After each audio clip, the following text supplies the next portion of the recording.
એક ગરીબ વૃદ્ધ મવડીમાં પ્રાર્થના કરવા ગયો હતો, પરંતુ ત્યાં જે બન્યું તેણે તેના આખા જીવનની દિશા બદલી નાખી. હું એક વખત પરિવાર સાથે મવડી મંદિરમાં દર્શન કરવા ગયો હતો. સવારનો સમય હતો અને આખું મંદિર ભક્તોથી ભરાઈ ગયું હતું. સૌ લોકો ઘંટાકણ મહાવીર દેવના દર્શન કરીને પ્રસાદ લેવા માટે લાઈનમાં ઊભા હતા.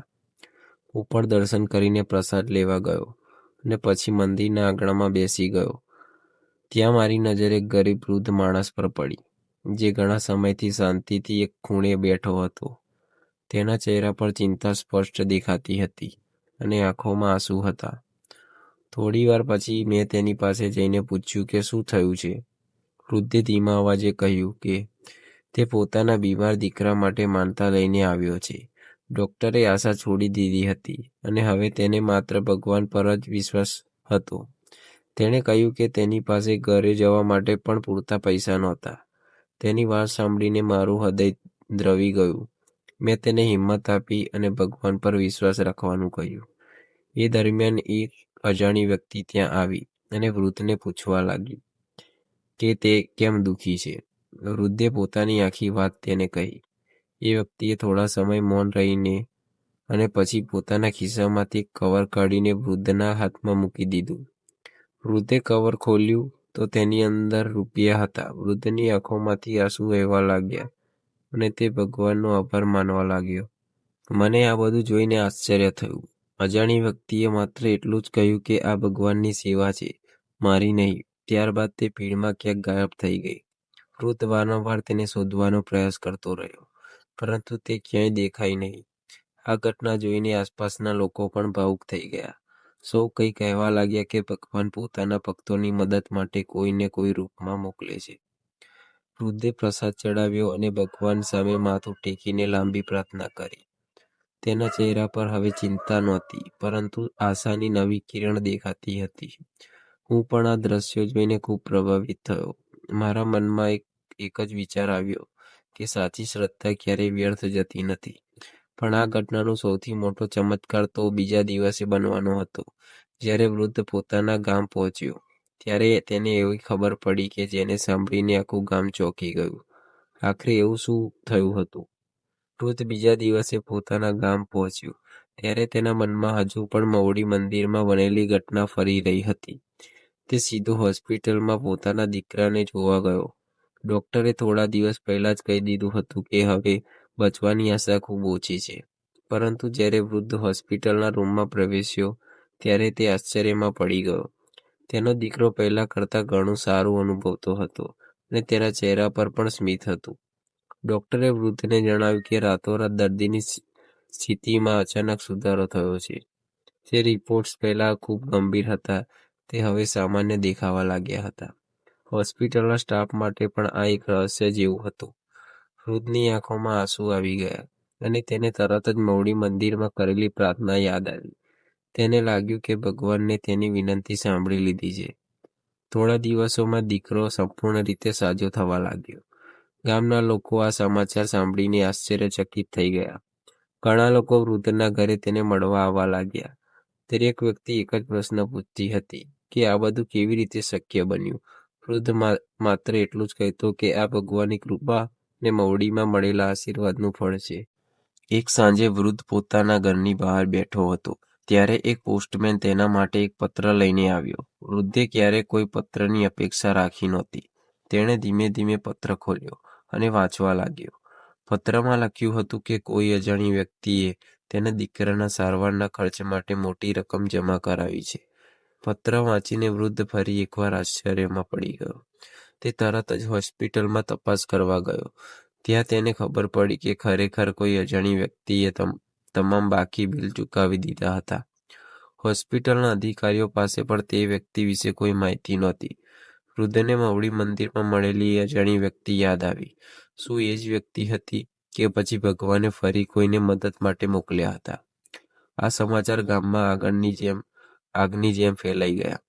લોકો વૃદ્ધની વાતો સાંભળીને મવડી મંદિરમાં દર્શન કરવા જવાની તૈયારી કરવા લાગ્યા.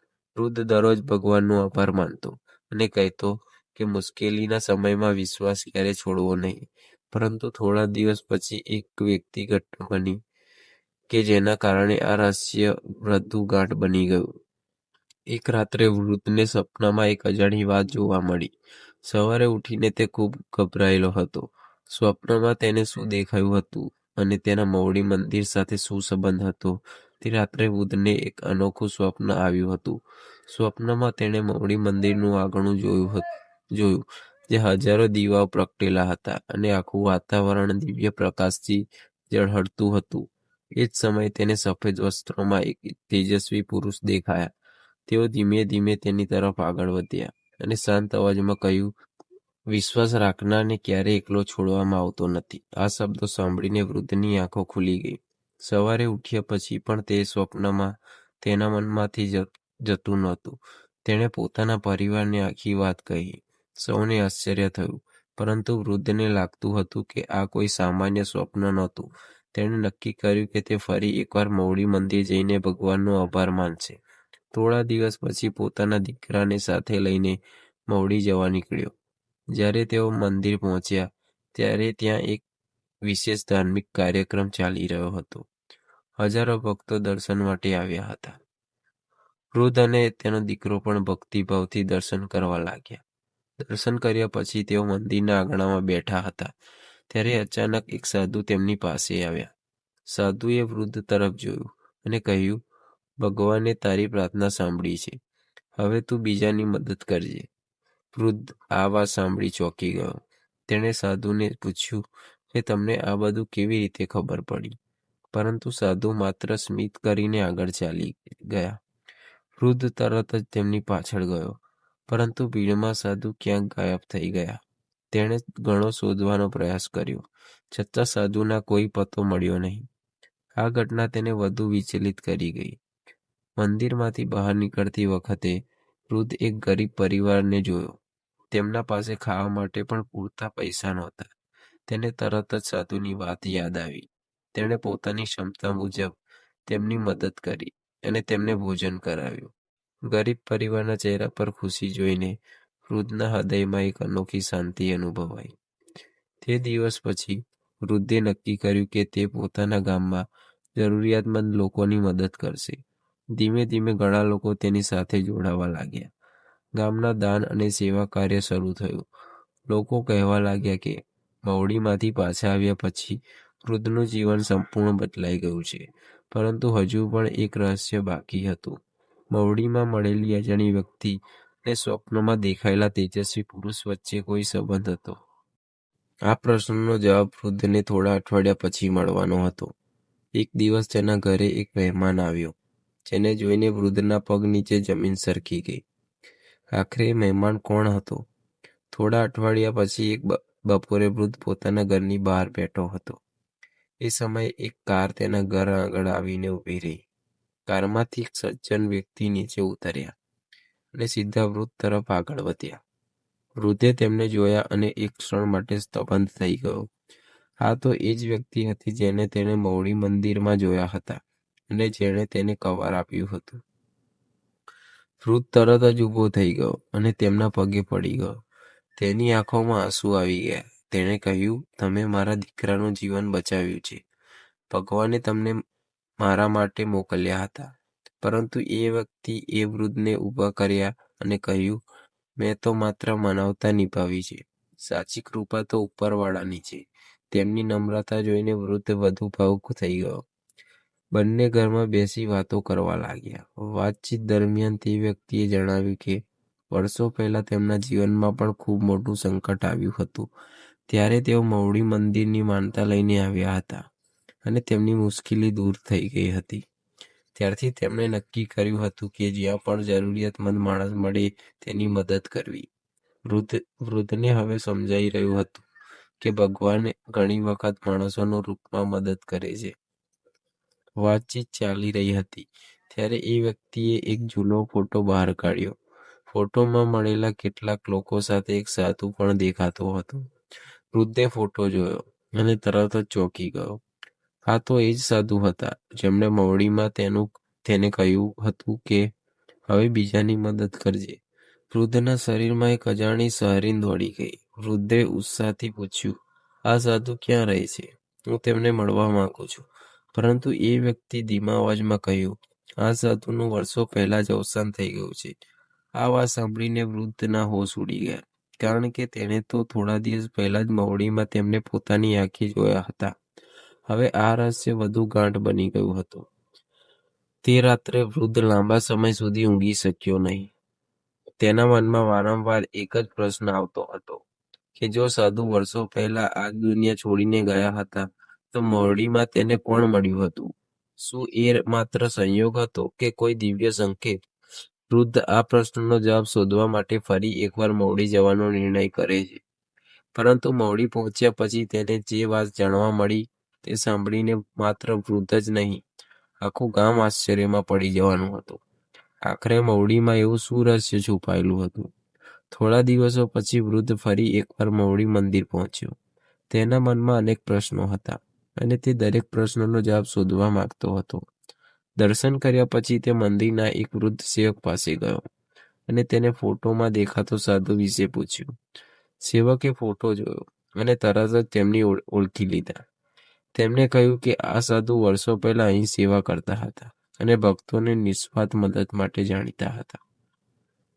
વૃદ્ધે જ્યારે તેમને જણાવ્યું કે થોડા દિવસો પહેલા એ જ સાધુને પોતાની આંખો જોયા હતા, ત્યારે સેવક પણ થોડા સમય માટે મૌન થઈ ગયા. પછી તેમણે કહ્યું કે વર્ષોથી ઘણા ભક્તો આવી જ વાતો કરવા આવ્યા છે. કેટલાક લોકો કહેતા કે મુશ્કેલીમાં સમયમાં તેમને એ સાધુના દર્શન થયા હતા અને પછી તેમના જીવનમાં ચમત્કારિક ફેરફારો આવ્યા હતા. આ વાત સાંભળીને વૃદ્ધના શરીરમાં રોમાંચ છવાઈ ગયો. સેવક વૃદ્ધને મંદિરની એક શાંત ખૂણે લઈ જઈને વૃદ્ધ એક વાત કહી. તેમણે જણાવ્યું કે એ સાધુ હંમેશા કહેતા હતા કે સાચી ભક્તિ એ છે જે બીજાના દુઃખને પોતાનું દુઃખ માને. કદાચ એ જ સંદેશ આપવા માટે તેઓ ભક્તોના જીવનમાં કોઈને કોઈ રીતે દેખાતા હશે. વૃદ્ધને હવે સમજાઈ રહ્યું હતું કે ભગવાને તેને માત્ર મદદ જ નથી કરી, પણ એક નવી જવાબદારી પણ આપી છે. મંદિરમાંથી બહાર નીકળતી વખતે વૃદ્ધ એક નાનું બાળક રડતું જોયું. બાળક પોતાના પરિવારથી છૂટું પડી ગયું હતું. વૃદ્ધ તરત જ તેની મદદ કરી અને થોડા સમય પછી તેના માતા પિતા શોધી કાઢ્યા. બાળકના માતા પિતા ખુશીથી રડી પડ્યા. એ ક્ષણે વૃદ્ધને લાગ્યું કે કદાચ આ જ સાચી સેવા છે, જેનો પાઠ તેને મવડીમાં મળ્યો હતો. ગામ પરત ફર્યો પછી વૃદ્ધે પોતાના મિત્રો અને ગામ લોકોને એકત્ર કર્યા. સૌએ મળીને જરૂરિયાતમંદ લોકો માટે મદદનો એક નાનો સમૂહ શરૂ કર્યો. કોઈ ગરીબ વિદ્યાર્થીની ફી ભરતો, કોઈ દર્દીની દવા લાવતો અને કોઈ ભૂખ્યા લોકોને ભોજન કરાવતો. ધીમે ધીમે આ કાર્ય આખા વિસ્તારમાં પ્રસિદ્ધ થવા લાગ્યું. લોકો કહેવા લાગ્યા કે મવડીની કૃપાએ એક માણસનું નહીં, આખા ગામનું જીવન બદલી નાખ્યું. પરંતુ હજુ એક છેલ્લું રહસ્ય ખુલવાનું બાકી હતું. એક દિવસ વૃદ્ધના ઘરે એક જૂની ડાયરી આવી, જેમાં એવી વાત લખેલી હતી કે જેને વાંચીને તેની આંખોમાંથી આંસુ વહેવા લાગ્યા. આખરે ડાયરીમાં શું લખેલું હતું અને આ બધું સમગ્ર ઘટનાઓ સાચા અર્થ શું હતો? એક દિવસ વૃદ્ધના ઘરે એક અજાણી વ્યક્તિ આવ્યો અને તેના હાથમાં એક જૂની ડાયરી આપી. તેને કહ્યું કે આ ડાયરી મવડી મંદિર સાથે જોડાયેલા એક સાધુની હતી અને હવે તે યોગ્ય વ્યક્તિ સુધી પહોંચાડવાની હતી. એટલું કહીને તે વ્યક્તિ ચાલ્યો ગયો. વૃદ્ધે ઉત્સુકતાથી ડાયરી ખોલી અને વાંચવાનું શરૂ કર્યું. ડાયરીના દરેક પાના પર સેવા, દયા અને માનવતા સુંદર સંદેશો લખેલા હતા. થોડા પાના પછી એક વાક્ય વાંચી વૃદ્ધની આંખો ભીની થઈ ગઈ.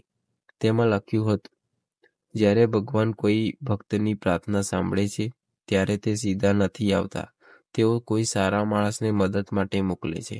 આ શબ્દો વાંચીને વૃદ્ધને મવડીમાં મળેલી અજાણી વ્યક્તિ, સ્વપ્નમાં દેખાયેલા તેજસ્વી પુરુષ અને સાધુની વાતો યાદ આવી ગઈ. હવે બધી ઘટનાઓ એકબીજા સાથે જોડાયેલી લાગવા લાગી. ડાયરીના અંતિમ પાના પર વધુ એક સંદેશ લખેલો હતો.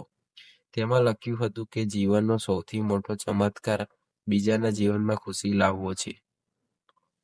વૃદ્ધ લાંબા સમય સુધી એ પાનું જોતો રહ્યો. તેને સમજાઈ ગયું કે ભગવાને તેના દીકરાને માત્ર જીવનદાન આપ્યું નહોતું, પરંતુ તેને એક નવી દિશા પણ આપી હતી.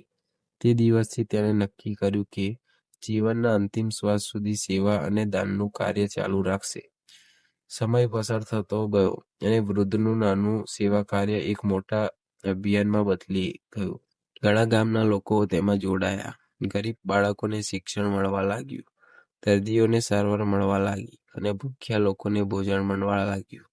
લોકો આ બધું જોઈને કહેતા કે એક ભક્તની શ્રદ્ધાએ આખા વિસ્તારમાં પ્રકાશ ફેલાવી દીધો છે. વૃદ્ધ હંમેશા કહેતો કે આ બધું મવડીના આશીર્વાદથી શક્ય બન્યું છે. વર્ષો પછી જ્યારે વૃદ્ધ ફરી મવડીના દર્શન કરવા ગયો ત્યારે તે એ જ ખૂણે બેસ્યો અને જ્યાં તેને પ્રથમ વખત દુઃખી મનથી પ્રાર્થના કરી હતી. હવે તેના ચહેરા પર શાંતિ અને સંતોષ હતો. તેણે ભગવાન સામે માથું ટેકીને માત્ર એટલું જ કહ્યું, તમે મારી પ્રાર્થના સાંભળી અને મને બીજાના જીવનમાં પ્રકાશ બનવાનો માર્ગ બતાવ્યો. તેની આંખોમાંથી આનંદના આંસુ વહેવા લાગ્યા. આ ઘટનાએ સૌને એક અમૂલ્ય પાઠ શીખવ્યો. સાચી ભક્તિ માત્ર મંદિરમાં માથું ટેકવામાં નથી, પરંતુ જરૂરિયાતમંદની મદદ કરવામાં છે. જ્યારે શ્રદ્ધા, સેવા અને માનવતા એકસાથ આવે છે ત્યારે જીવનમાં ચમત્કારો સર્જાય છે. મવડીની આ ઘટના આજે પણ લોકોમાં વિશ્વાસ અને સદભાવનો સંદેશ ફેલાવે છે અને યાદ અપાવે છે કે ભગવાન હંમેશા પોતાના ભક્તોની સાથે હોય છે. સમાપ્ત.